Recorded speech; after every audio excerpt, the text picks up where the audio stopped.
Student advisement. Student advisement. Well, no, I'm going to forget. Don't forget. I have a hard time of not forgetting. Write it down. Hurry up. All right. So I've had a couple people say that somehow the video got messed up. And they said that for Quadratics 2, they heard the audio, but they didn't see anything on the screen. And they're like, I don't know, I kind of tried it. So I will not make Quadratics 2, you know, I'll just delete that one for homework. So in case there were some issues. The big picture is that what we did was, because we did the Quadratics 1 really quick, it was the same thing. It was nothing different. It was just find domain, range, max, min, and the vertex. Those 5 things right there. All right, we are moving on to the last day of this handout. Yay. It's going to be worksheet 3.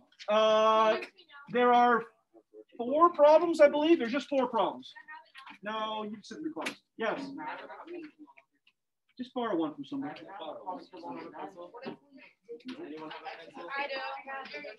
I literally just said I was going to delete that. Oh, no, we're fine. We're fine. We're fine. Yes. Will you take your graphing Quadratics 1? No, that one stays.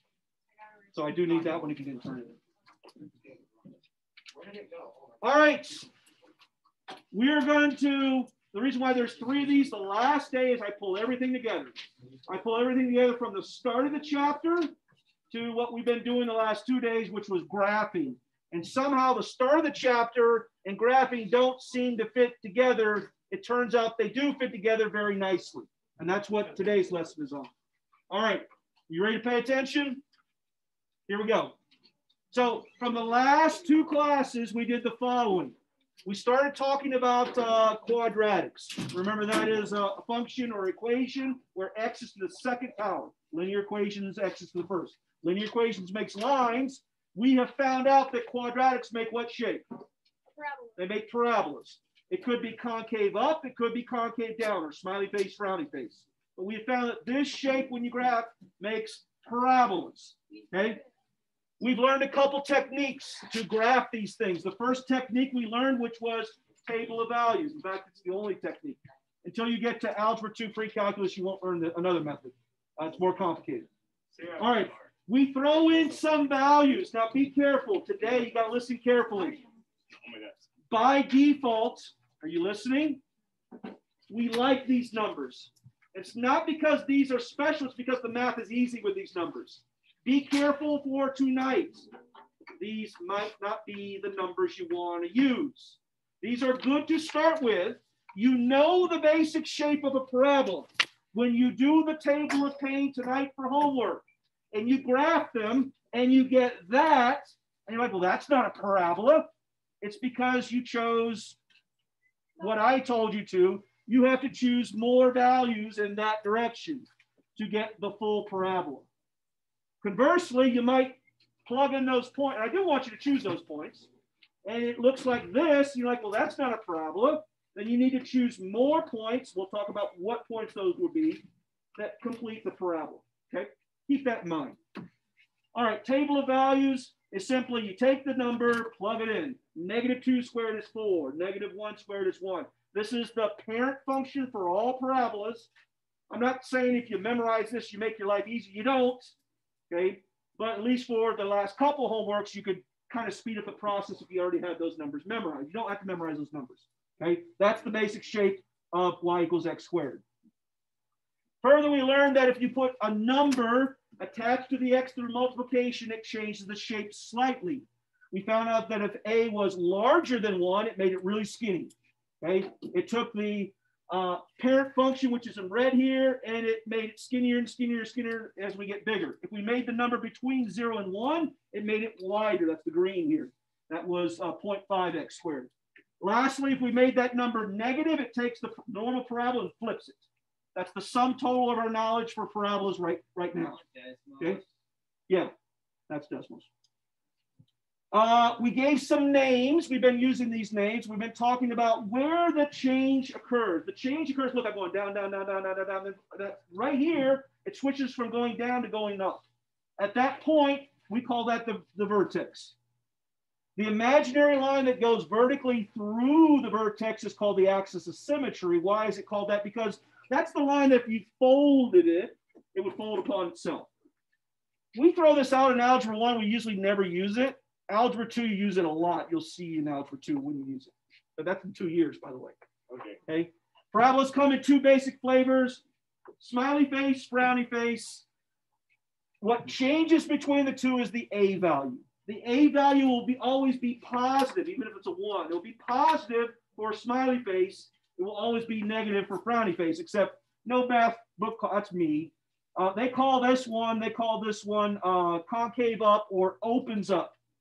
The parabola opens in an upward direction. Also notice decimals leaves off the arrow. There should be arrows right here, showing that it continues on forever. And on the frowny face, concave up. For the frowny face, we say opens downward, and remember, it goes on forever. Okay. By the way, these are the 2 equations for both of those. And you can kind of see it takes the parent function and just moves it up 1. It takes the parent function, flips it, and moves it down 1. Pre-calculus, if you take pre-calculus senior year, does a lot of this, or junior year, depending on when you take it. Okay, it does a lot of this. Being able to graph it simply by looking at the numbers and looking at this without doing any table of pain. It's just simply manipulation of your knowledge of what's happening here. This is the part that probably, Kaylee, you might have been lost as well too. We start talking about the max and the min. And what we're talking about are the y values. If we think about the y values, if I stay on the red line, the y values right here are -10 on both sides. And the y values increase until it gets to -1, and then it starts to decrease. Therefore, we say that the y values have a maximum value that they ever reach of -1. Their minimum value goes to -infinity. Okay, that's the range, right? The maximum is -1, the minimum is -infinity. That's the range. It goes from -infinity to all the way to -1. We never get to positive numbers. On this one right here, we come from positive infinity all the way down to +1 and go back to positive infinity. That's the range. Okay. The minimums happen on different locations, whether it's concave up or concave down. Okay. The maximums happen in different locations, whether it's concave up or concave down. Lastly, we talked about domain and range, and we found out that all the answers, Chris, for domain are every single answer last night for homework was for domain. The allowed x. What are the allowed x values? Oh, yeah. All real numbers. Now, until you get to Algebra 2, you don't see functions that don't have all real numbers. By the way, linear equations, all real numbers. Okay? Quadratics, all real numbers. Okay? But Algebra 2, you'll get introduced to new functions that's not true. The range was the thing that you calculated. The range comes from the min and the max. The range for all domains is all real numbers. That's that funky looking R. That's a capital letter R with an extra thing right there. That's all real numbers.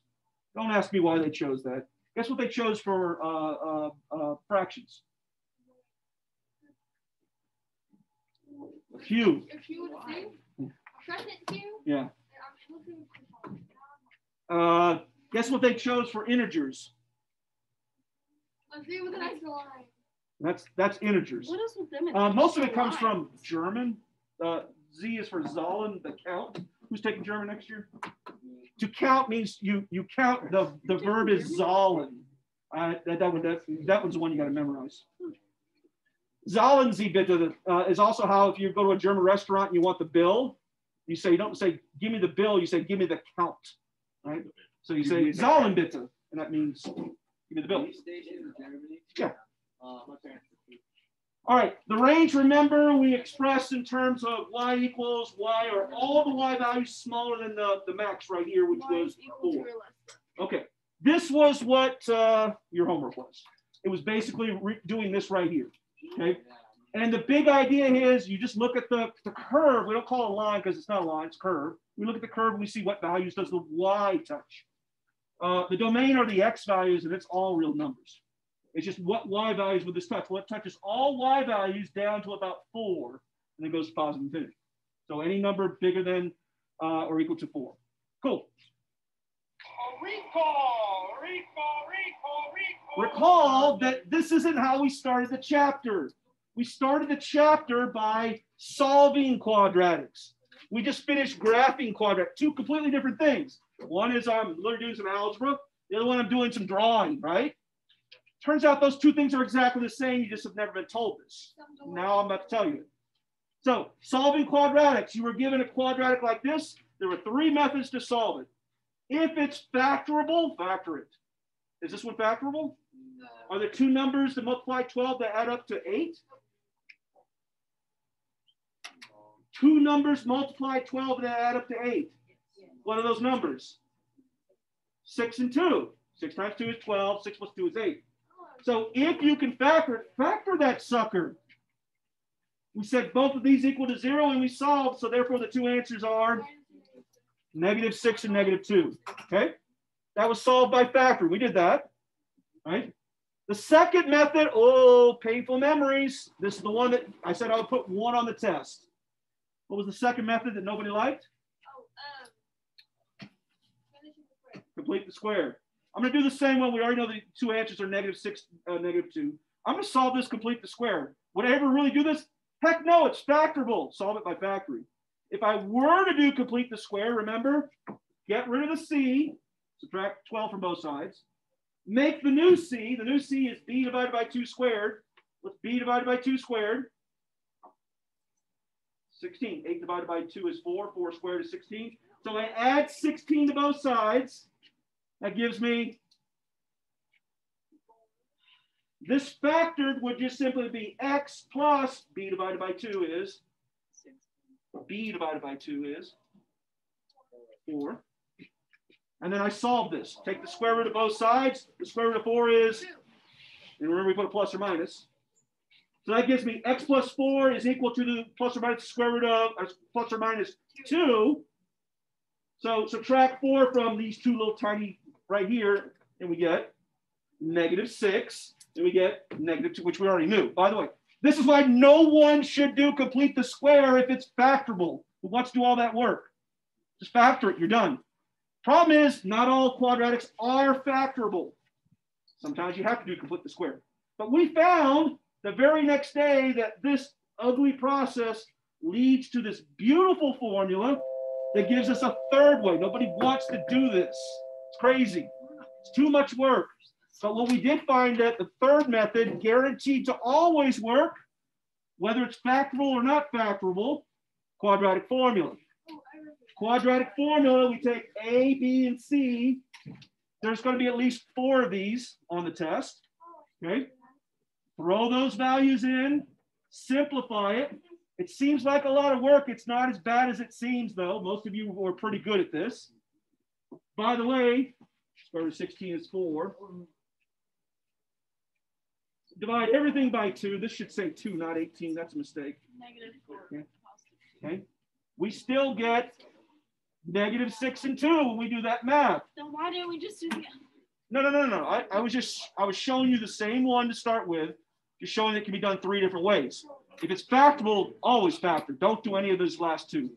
But if it's not factorable, of the 2 methods, complete the square in this, choose this method. Yeah. So on the test, if it is factorable, but it's under the section that we have to do quadratic formula. Yeah, I'm still going to make you do quadratic formula. Well, if we give you the right answer, we're going to get it wrong. By factor. Yeah, but if I say do it by using the quadratic formula, I got to see you do the quadratic formula. By the way, you're going to be, but I'm testing you on quadratic formula, not the solution. What's the right answer? You can keep arguing, you're not going to win. Okay. Use the teacher. Okay. So first half of the chapter, second half of the chapter, graph, table of values, graphing calculator, right? It doesn't seem like these 2 are related. Oh, by the way, this is the graph of that. Everybody look at the board. This is the graph of this. This is the solution. Does anybody see it? Probably not. But does anybody see it? The answer to this is right here. It's in the graph. It's visually on the graph. If you know where to look, there's no math to do if you know where to look. Where do we look? Take a guess. -62. If the answer to this is -6 and -2, take a look at the graph. That's where the lines of the parabola are. That's where the parabola, say it again louder. That's where the sides of the parabola meet the x. It's where the parabola intersects the x-axis. Check it out, -6. It says x equals -6. Where's x equals -6? It's right there. It's where the parabola intersects the x-axis. The second answer is -2. X equals. Where's negative? Right there. If they give you, and they did on the PSAT, if they give you the graph of the parabola, there's no math involved. You look right there, there's the answers. There's no complete the square, there's no quadratic form, there's no factoring. Hey, do you know what our result is? But, by the end of May. But they have to give you the graph. Guess what you have 2 inches from your right hand right now? A whole graph. You have a graphing calculator. This is, I know. this is how your graphing calculator does it. When you type this in and you say solve it, your graphing calculator finds where does the graph intersect the x-axis. I'll show you in the class. Okay. Well, how do you add the x? I'll show you at the end of class. You gotta wait. All right. Today, what we're gonna do is I'm gonna hand you this. You're gonna graph, and you're gonna find where does the parabola intersect the x-axis. Therefore, you found the 2 answers. Okay. All right. This is also, notice, if I replace that with a y and replace y with a 0, the x-axis is where y equals 0. Everywhere along the x-axis right here, any point there, the y value is 0. This is why step number 1, we always set the equation equal to 0. Okay. My Algebra 1 teacher never showed me this. It wasn't until the end of Algebra 2 when they said, oh, by the way, the graph is the solution is the graph. And then all of a sudden I was like, oh, it makes sense now. That there's a visual representation. Great, we'll get there. That there's a visual representation of what it means to solve the equation. Okay, that's what we're doing today. We're going to graph it. We're going to find where does the curve intersect the x-axis. Find that x value, that's the answer. Okay, write this down, box 1. In yellow, the solutions to any quadratic equation are the points, it's in parentheses, meaning there may or may not be points. There may be 1, there may be 2. You get to Algebra 2 and pre-calculus, you may have not quadratics, you may have other functions that have more than 2. But for quadratics, the maximum number of answers are 2, 1, or 0. We will explore that tomorrow, I believe. Either tomorrow or it's Wednesday. Are we going to be able to have a resource card? Yeah, absolutely. How big? The solutions to any quadratic equation are the points where the curve, it's not a line, it's curved, crosses the x-axis. Find that point, that's the answer. If I were to hand you this graph, and I said, what's the solution to quadratic? You would look on it, where does it cross the x-axis? -6 and -2, you're done.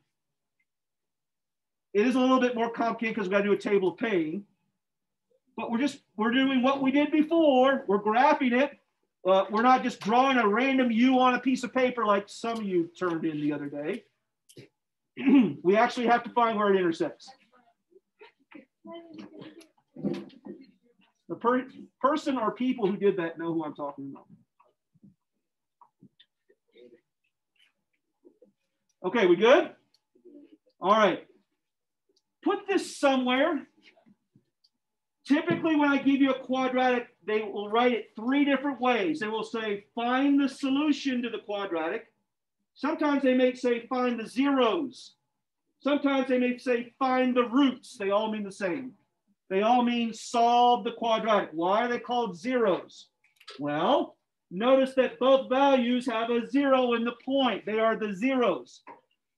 They're called zeros because the x-axis has a y value of 0. On your calculator, when you solve this using your calculator, it won't say solve, it will say 0. When you solve this using your calculator, you're going to say find the zeros. You're finding where's the point where the y value is equal to 0, where the curve crosses the x-axis. Why are they called roots? Because remember, quadratic formula, we take the square root of the whole darn thing. That's why they're called roots. They're called roots, zeros, or solutions, and those words are used interchangeably. They all mean exactly the same. Okay. The so what, remember, is that I will hand you this. Aiden, where do I look for the answers? On it, obviously. Where? On the, right on the line. Okay, so I look right here. Yeah. So what are the answers to that quadratic? You just read them. If you could read the numbers, it says -3 and +2. You found the answer without doing any work other than reading a graph. Is that literally how easy it is? Yes, except for the table of values. You still have to do the table of values, okay? But yeah, if somebody hands you, like they did on PSET, where they hand you the graph, and they say, what's the solution? The problem was you hadn't been taught this, so you didn't know what to do. Now you have been, okay?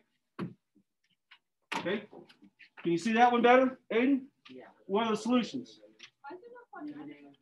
-4 and It's -4. +3. -4, +3, you're done. That's all you got to do. The problem is you got to do the graph, which means table of values. Okay? I don't need to do this again, but you're just looking for those 2 points. Okay? All right. Hey, look at this one. Why is this one different? How many places does this touch the x-axis? Sometimes the parabola will only touch at one spot, like right at the vertex. In that case, you get one answer. One answer. Okay. We will not see until tomorrow, the next day. The parabola doesn't have to touch the x-axis. If this is the x and y coordinate and this is your parabola, it never touches. We won't see that today, but we will see that tomorrow, next day. Okay. Yeah. By the way, you'd put no solution. Okay. Okay. The big but is that I have to do table K to do this. I'm not going to hand you that. I'm going to hand you the equation to solve it by graphing. You're going to graph it. When you're done with the graph, you're going to find where does it cross the x-axis. There's only 4 tonight for homework because it takes some time. Okay. Not like 30 minutes, but like an hour. No, like 20 minutes, right? Not per problem, Kaylee, unless you get distracted, right? But typically you will do more than just -2 to +2. Typically, because the parabola may not be centered on the y-axis, it could be shifted left or right. You might have to throw in some extra values. So we're going to do 2 of them, just 2, okay? Make sure you do this. Homework will be very easy if you follow along. All right. So here's my first one. Yes, we could solve that by factoring. We're going to solve it by graphing instead. I want a nice, easy one to solve by graphing. Grab your pencils. Let's go. What are the recommended numbers that we throw in? -2, -1, This is a 0, 1, 2. guideline, not guaranteed to get you an answer. None of these might be the answer. It's a guideline. But it will guide us to where at least we can make a better guess if it doesn't work. So we throw those numbers in. And then the most time that you will spend is this step right here, which is the math, which is the, I don't know, the more challenging part, easily to make a mistake. We'll try to do this together. Here we go. What's -2 squared? 4. What's -2? -6. 4 + 2, 6. -6. 0. Make sure you do this, Landon and company. You see where I got the 0 from? Landon and who? Company. -1 squared. -1 squared. -1. +1. -6. 1 + 1 -6. 4. No. 1 + 1 -6. -1. Hold on. Wait, hold on. 1 + 1 -6 is not -5. I only heard the one -6 part. 4. Okay. You see what I'm doing? 0, 0. We're just left with 0, 0. We're left with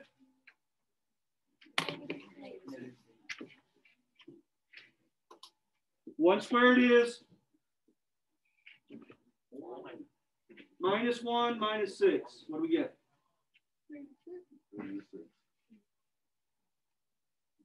I'll do the 2 for you. Okay. You're not going to know if you make a parabola or not until you graph those points. So let's graph those points. The points are, make sure you're doing this. It will make no sense unless you participate. We -2, 0. -1, -4. 0, -6. 1, -6, and 2, -4. There's the points. Did I make a parabola? Like if I play connect the dots, did I make a parabola? We said the answer to this is where it crosses the x-axis.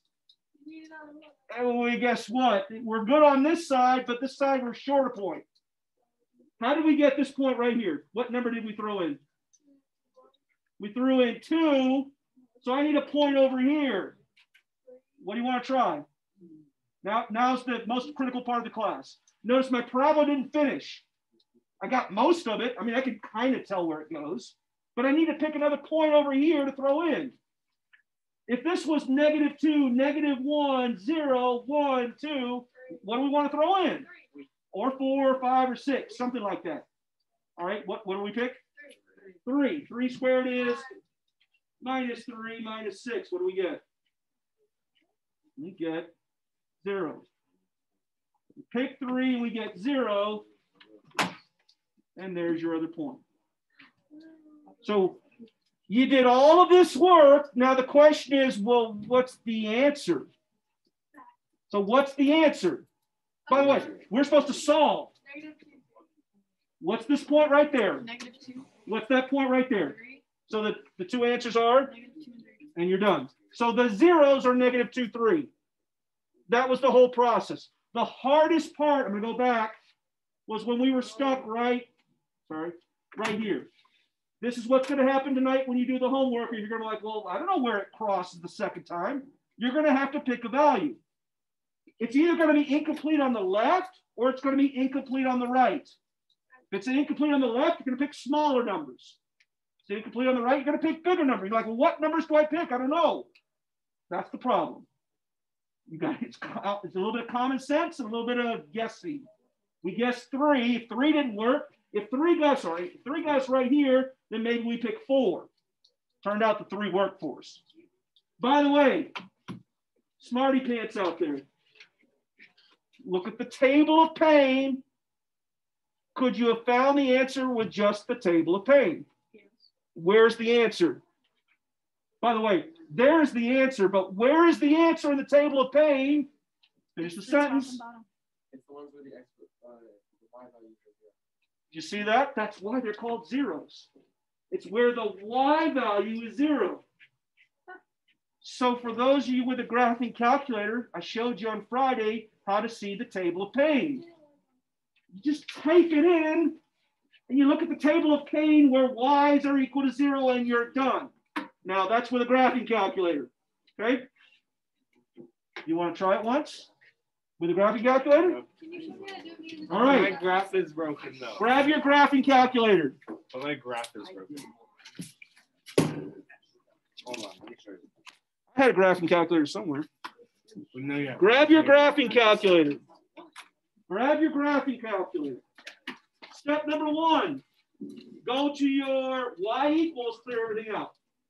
You can't leave anything in there. Okay. Step number 2, type in this equation, except instead of the 0, that's where your y is. So you don't have to type that in. So you just put x squared minus x minus 6. X squared minus x minus 6. I don't know how to do that. X squared minus x minus 6. You got that? No. Now, to use the table is blue button for second, and then you're going to see it far left side. Right. What have you done to your calculator? I didn't do anything. You did something. You did everything. I don't even use it.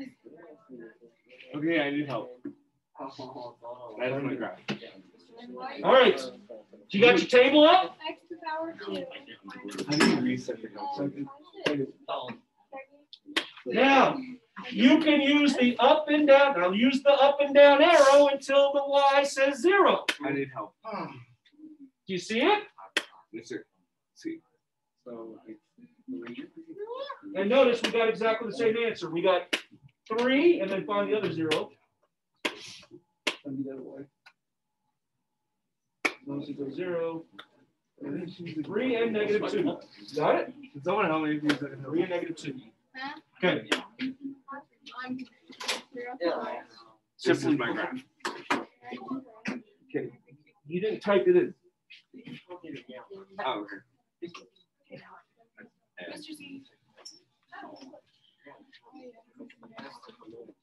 Second table.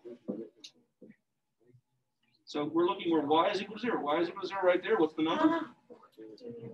4. Where do you see a 4? So there was half of it. Where's the other 0? Up and down arrow until you find the other 0. Oh, you're going the wrong way. There's 1 0. There's the other 0. -2. Yeah, I typed it in. It's just did that.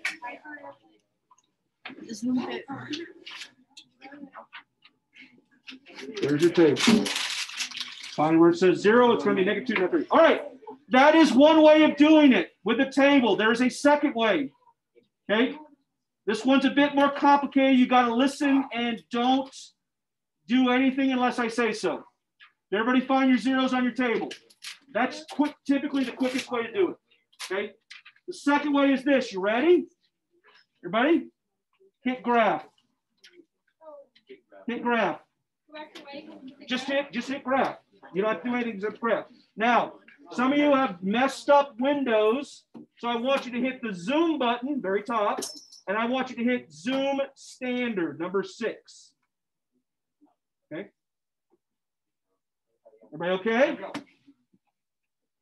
There is a button to find the zeros, and it is called the calculate button. See where my finger is? It's blue. See where my finger is pointed? Hit the second button and calculate. You'll get a list of options. We are trying to find the zeros. So that's your second option. Now, don't hit anything yet. Okay. It's going to ask you a couple questions. Stop. Let's finish this. I'm going to draw the parabola. It looks like this, right? Your screen now looks like this. You have a little cursor, and it looks like a tiny little X, and it says at the bottom, left bound. Question mark. Question mark. You press enter. I watched, no. No. I told you don't press anything. Oh, no, I didn't. Okay. The parabola comes down like this more appropriately. You want your left bound to the left of this point right here. So use your up arrows and move this. Doesn't matter where, just as long as it's above the x-axis. Move it till it's above the x-axis. Okay, it's about. Hit enter. Then it says enter in the right bound. You want your right bound below. So you put it somewhere below. Don't go over here. Somewhere below, hit enter. Now it says guess. I'm like, I don't want to guess, so hit enter. And it will tell you, though, the answer now is negative. No, it will only say 1 because you just bounded this 0 from the left and the right. If you want to find the second one, guess what you got to do? We got to bound this one. So if you put your left bound here, your right bound here, it'll find that one. I find that that takes way too many keystrokes, although it works perfectly fine. I always go to the table of pain. Because table of pain, I'm just looking for zeros. All right, I thought we were going to get 2 in, but we only got 1 in. Your homework tonight are 4 of these.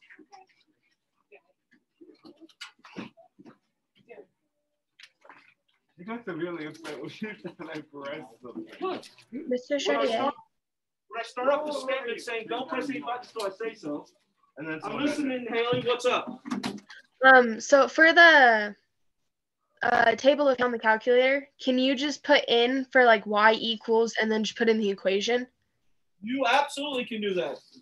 Okay. what she's saying is, you don't want your table. You want the table to start at negative 10,000. You don't want to scroll up there. You can type in I'm negative gonna charge 10,000. you. That's what she did to a student last year. Usually, though, you don't know where the zero is. You boys able to follow Zero. along? Yeah, it's full. It was broken before that. I find it. It was. It was? It was. No wonder it's simply Absolutely. Oh, we're eating upstairs. Absolutely. There's just so many. Oh, no, we're not. And it's not going to find Oh, both the of gym them song. one at a time. So left bound will be above. And that's just gonna find this I'm one. gonna start this out. And then you have Oh, no, no. Oh, wait, yeah. Exactly the same thing.